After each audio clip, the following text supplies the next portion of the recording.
We're there? Hey, Chris. Hey, Andy. How are you doing? Terrible. You guys caught up now? Excuse me for saying hello to my friend who thinks you're a dick. I don't think We're you're... there. No, it's got a 1 in 6 chance of working. God damn it. Well, we're not a pit crew at Daytona. This can't be fixed in seconds. You didn't have seconds. You had 3 weeks. The universe was created in a third of that time. Well, someday you'll have to tell us how you did it. Here's what I'm gonna do. I'm gonna announce the names of everyone who designed the launch demo. I'm gonna introduce everyone and ask them to stand up. The bag was designed by Susan Kerr. The Macintosh font that's scrolling across the screen was designed by Steve Capps. The Starry Night and skywriting was Bruce Horn.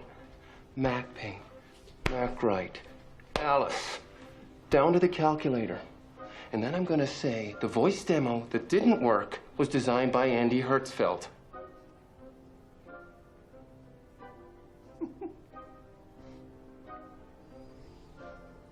Steve. 5 and 6 is your chance of surviving the first round of Russian roulette, and you've reversed those odds. So unless you want to be disgraced in front of your friends, family, colleagues, stockholders, and the press, I wouldn't stand here arguing. I'd go try and get some more bullets out of the gun. Do it, Andy!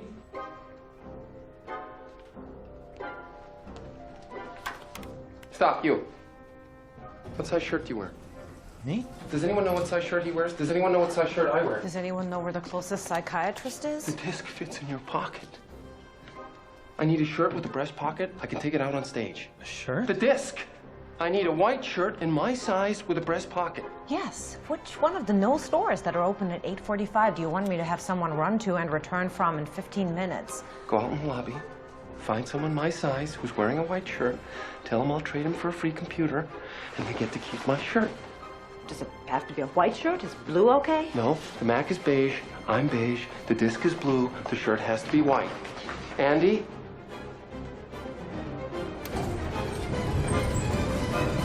Unlike other video lectures, dialogue is something that cannot be taught. It is a gift for many writers, and for most of us it is a matter of practice. Writing great lines of dialogue requires you to pay attention to the surrounding conversations in your environment. Every time you visit a place, you must look to the conversations that this specific location triggers, the kind of people who attend to this place, and the way each of those persons speak.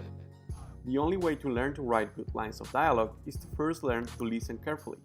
So, if you are looking how to write good dialogues, spoiler alert, this video and all the readings in the world that I assure you will transform you into a master in this matter will not help you. When we teach dialogue, the only thing that we can do is to give some tips, but the hard work is up to you. The dialogue serves to construct our characters. Each line of dialogue builds our protagonist. The words a character uses and how this person uses them reveal the true self of this human being. Let's look at the next conversation. In the social network, Mark carefully selects his words. He made emphasis in some of them and made them more relevant for the conversation. Look at how Erica handles this conversation. She asks several questions, breaking into small bits the information Mark provides. Finally, look at how these rhetorical resources create conflict and a pace on the scene. Mark, I'm not speaking in code. Erica. You're obsessed with finals clubs. You have finals clubs OCD and you need to see someone about it who will prescribe you some sort of medication. You don't care if the side effects may include blindness. Final clubs, not finals clubs. And there's a difference between being obsessed and being motivated. Yes, there is. Well, you do. That was cryptic, so you do speak in code. I didn't mean to be cryptic. I'm just saying I need to do something substantial in order to get the attention of the clubs. Why? Because they're exclusive and fun, and they lead to a better life. Teddy Roosevelt didn't get elected president because he was a member of the Phoenix He was a Club. member of the Porcellian, and yes, he did. Well, why don't you just concentrate on being the best you can be? Did you really just say that? I was kidding. Although just because something's trite doesn't make it any less I want to try to be true. straightforward with you and tell you that I think you might want to be a little more supportive. If I get in, I will be taking you to the events and the gatherings, and you'll be meeting a lot of people you wouldn't normally get to meet. You would do that for me? We're dating. Okay. Well, I want to try and be straightforward with you and let you know that we're not anymore. What do you mean? We're not dating anymore, I'm sorry. Is this a joke? No, it's not. You're breaking up with me? You are going to introduce me to people I wouldn't normally have the chance to meet. What the What is that supposed to mean? Wait, settle down. What is it supposed to mean? Erica, the reason we're able to sit here and drink right now is because you used to sleep with the door guy. The door guy. His name is Bobby. I have not slept with the door guy. The door guy is a friend of mine, and he's a perfectly good class of people. And what part of Long Island are you from? Wimbledon? Wait, I'm going back to my dorm. wait. Is this real? Yes. Okay, then wait. I apologize, okay? I have to go study. Erica? Yes. I'm sorry, I mean it. I appreciate that, but I have to go study. Come on, you don't have to study. You don't have to study. Let's just talk. I can't. Why? Because it is exhausting. Dating you is like dating a stairmaster. All I meant is that you're not likely to... Currently. I wasn't making a comment on your parents. I was just saying that you go to BU. I was stating a fact. That's all. And if it seemed rude, then of course I apologize. I have to go study. You don't have to study. Why do you keep saying I don't have to study? Because you go to BU. Want to get some food? I am sorry you are not sufficiently impressed with my education. I'm sorry I don't have a rowboat, so we're even. I think we should just be friends. I don't want friends. I was just being polite. I have no intention of being friends with I'm you. under some pressure right now from my OS class, and if we could just order some food, I think we should be... Okay, you are probably going to be a very successful computer person. But you're going to go through life thinking that girls don't like you because you're a nerd. And I want you to know from the bottom of my heart that that won't be true. It'll be because you're an asshole. What is a good dialogue, you may ask? Well, it is like music. It has a beat, a rhythm, a melody. It tends to be short. Unless you are a really great writer, I recommend not to write more than 4 lines of dialogue in your script. It transforms a conversation into a tennis match, in which each character is doing everything to make a point. It represents a constant exchange of power and, as a consequence, is charged with conflict, with the character's attitude and intention. Rather than saying things about the character, it reveals who the character is. It is easy to speak and follow.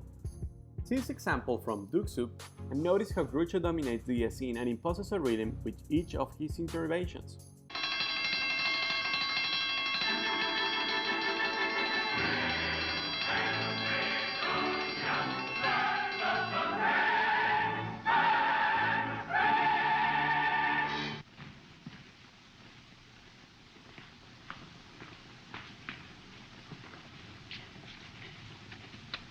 You expecting somebody? Yes.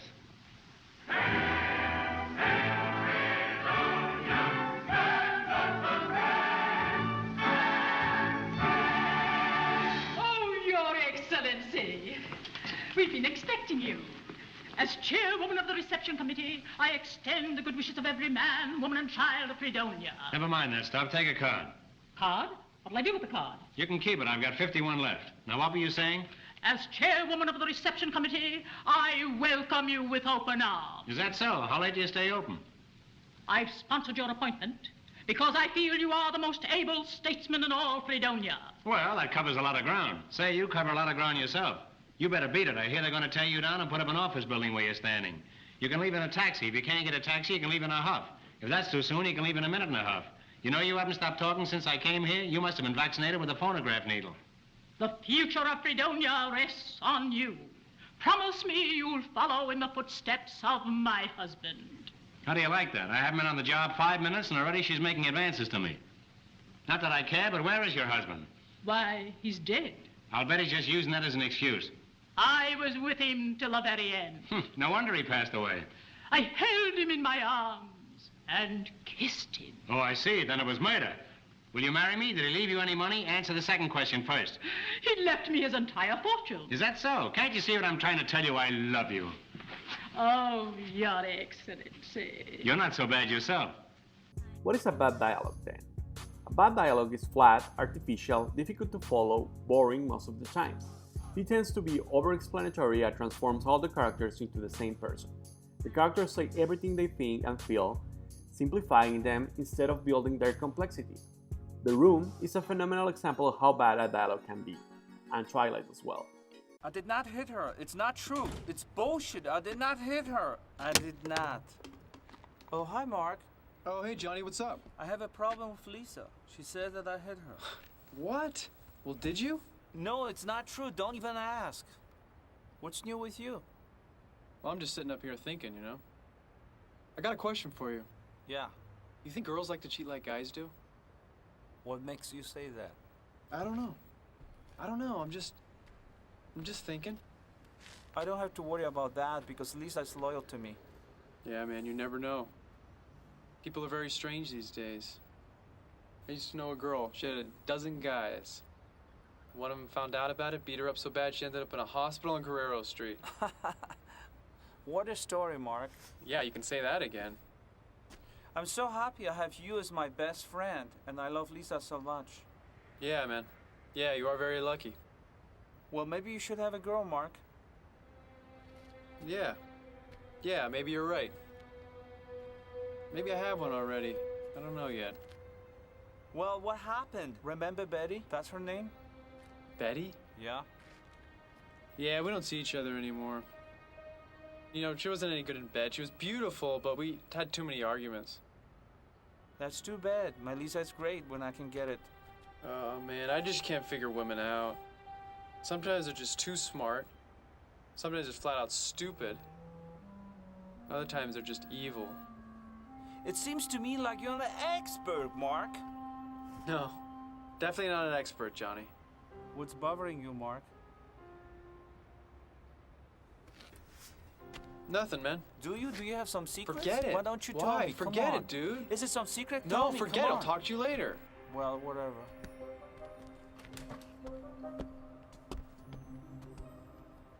The characters present in a scene, their point of view, values, beliefs, and attitudes will determine the dialogue. The central conflict of the scene will also determine the dialogue. Some other things that help us to craft a good dialogue are the location in which it occurs, the expectations of each of the characters present in the scene, the language or vocabulary used by the characters, and finally, the context in relation to the dramatic arc.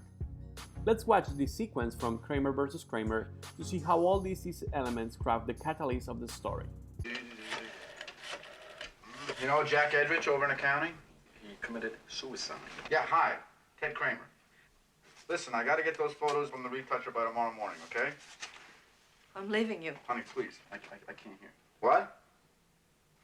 Okay, you too. Thanks a lot. See you tomorrow. You guys eat? Ted, I'm leaving you. Ted. Keys. Here are my keys. Here's my American Express card. Here's my Bloomingdale's credit card. Here's my checkbook.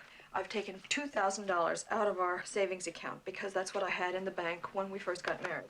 Was this some kind of joke? Here's the cleaning. Here's the laundry ticket. You can pick them both up on Saturday. You have to pick them up on Saturday. Joe, you want to tell me what's the matter? I paid the rent, I paid the Con Ed bill, and I paid the phone bill, so... Well, you really pick your times, Ted. Well, I'm sorry that I was late, but I was busy making a living, all right? Come on, okay? Can we stop now? So, that's everything. Hey, enough, all right? What are you doing? Where are you going? Come on, just tell me what I did, that's all. Just tell me what I did that's so terrible. It's not Then you. what is it? It's me. It's my fault. You just married the wrong person, that's all. I can't, Okay, all right, fine. Let's just go inside, please. I can't. I tried. I swear. Joanna, please, now, just... I'm sorry. No, don't you. Don't make me go in there, please. Please don't make me go in there. Don't make me go in there. We'll just talk. If you do, I swear, one day, next week, maybe next year, I don't know. I'll go right out the window. Oh, please, now, come on now. What about Billy?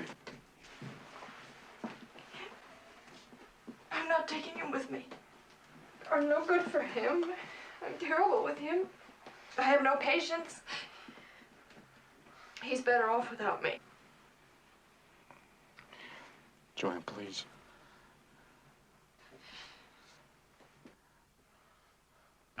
And I don't love you anymore. Here are some tips to write a good dialogue. Write a complete story with a single line of dialogue first. Just address some general ideas of what characters will say to each other. Now, during the first round, write a dialogue exactly in the way we will talk in real life, with silences, hellos, and goodbyes, boring passages, and explanatory lines of dialogue. Then cut all the lines that are not related to the central conflict of that scene. Just left what is relevant to know in this scene, no matter if it's odd not having a salutation. Then suppress all the lines of dialogue that can be replaced by a specific action. Instead of saying, "I am feeling sad," make your character cry. And that's it. You did several drafts of your dialogue by following each one of these steps.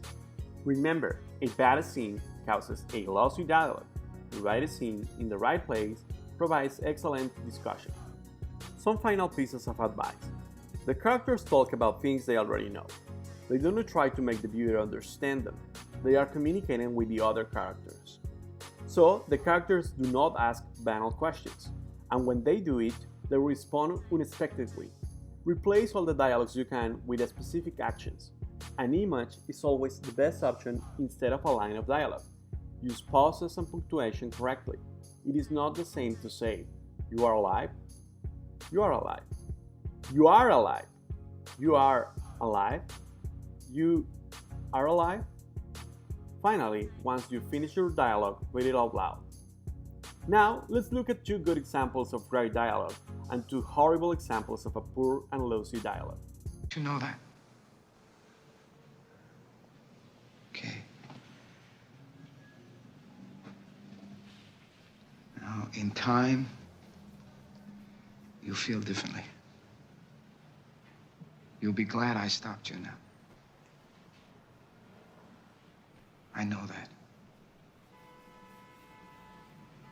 I know you blame me for losing the baby. Yes. I know what that meant to you. I'll make it up to you, Kay. I swear I'll make it up to you. I'm gonna change. I'll change. I've learned that I have the strength to change. And you'll forget about this miscarriage. And we'll have another child. And we'll go on. You and I. We'll go on. Oh, Michael. Michael, you are blind.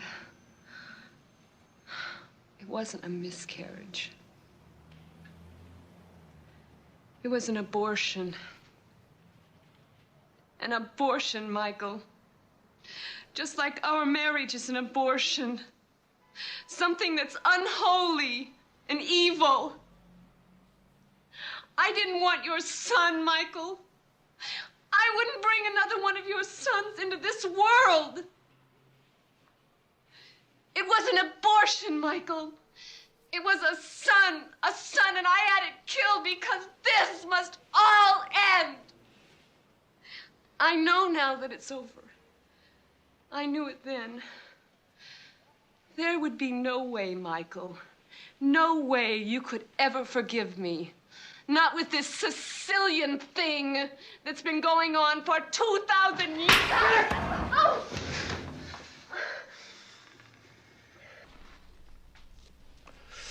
I found these in your backyard in the pond. They belonged to your husband, didn't they? Didn't they? I don't know. Yes, probably. Yes, positively. It's where he was drowned. What? There's no time to be shocked by the truth.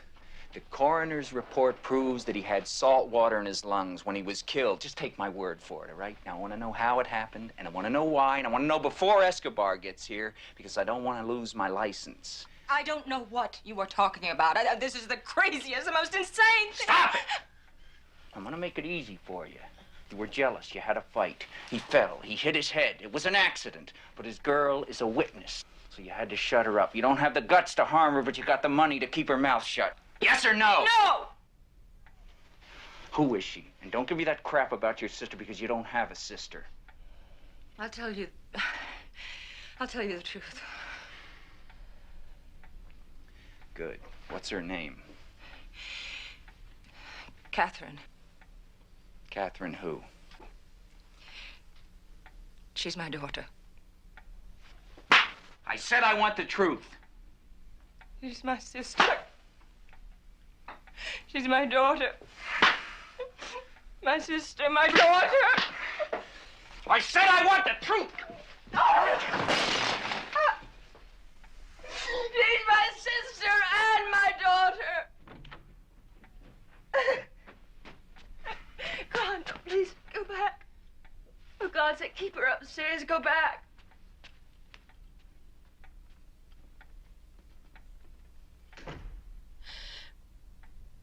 My father and I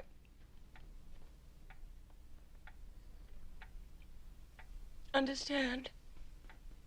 Or is it too tough for you?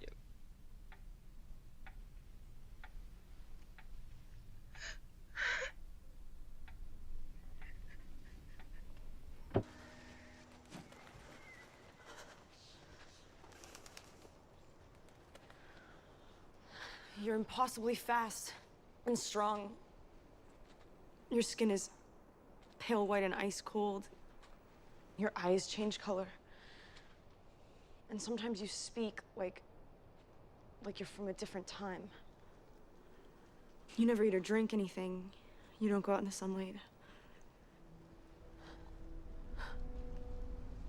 How old are you?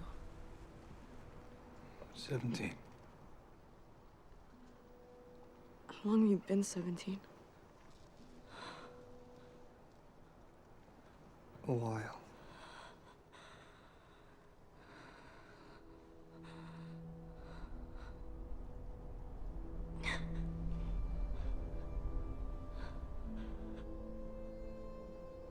I know what you are. Say it. Out loud. Say it.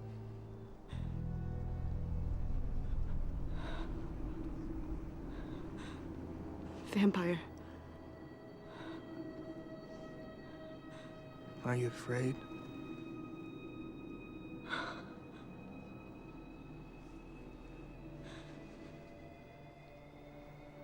No. Then ask me the most basic question. What do we eat?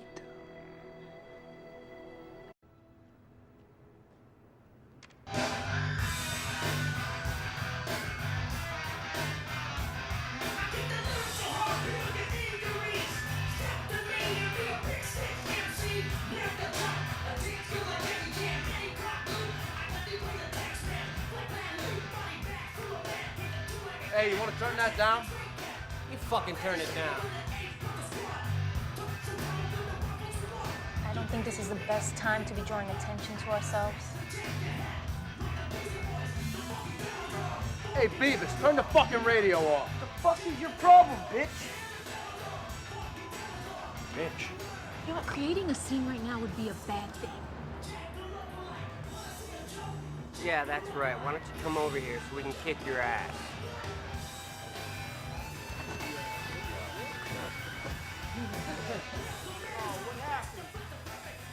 Let me, okay?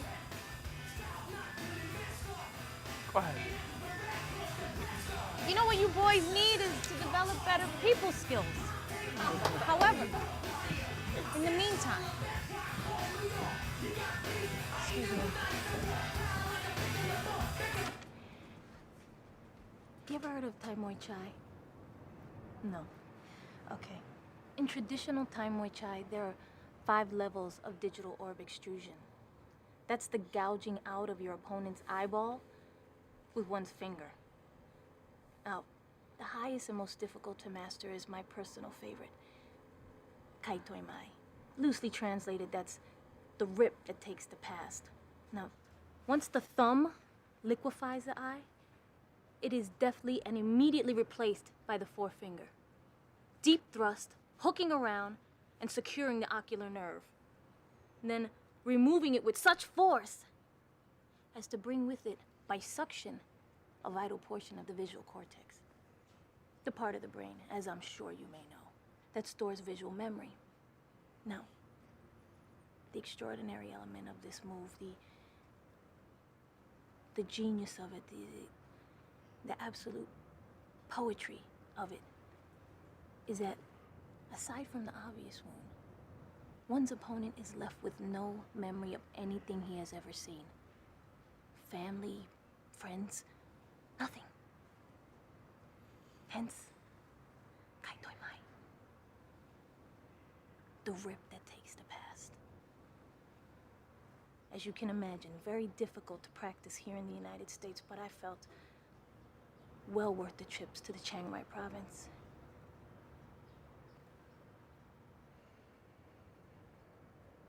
People skills. Honesty, knowing how to properly judge character. Knowing how and when to make a move. In short, knowing who to and who not to fuck with. These are things you boys are gonna want to work on in the future. Okay? Oh, and one more thing. Sports are all well and good, but very hard to earn a living at. So I want you guys to study hard and keep your grades up, all right? Okay? Everyone, yes? Yes. Okay, good.